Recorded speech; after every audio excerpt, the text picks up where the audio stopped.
BB 唔係淨係識得食同瞓㗎喎，原來對媽媽都有愛同恨，一齊嚟睇。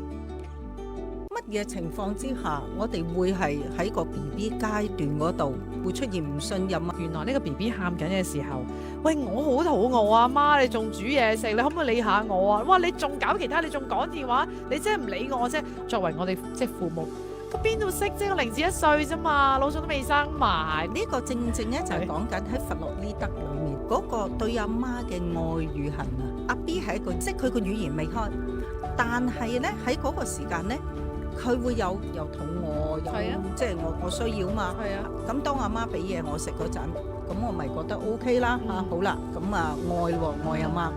哇！點知阿媽咧原來唔係成日都喺度啊，於是就恨啦，恨出現。隔一段時間咧，阿媽翻嚟又再餵嘢俾我食噶咯，咁於是又愛啦，咁就係愛與恨，愛與恨。話咧個 BB 咧慢慢個意識嗰個原來呢一個阿媽嘅離開，唔等於永久離開。係，哦，佢會翻嚟。嗱，呢個叫正常情況。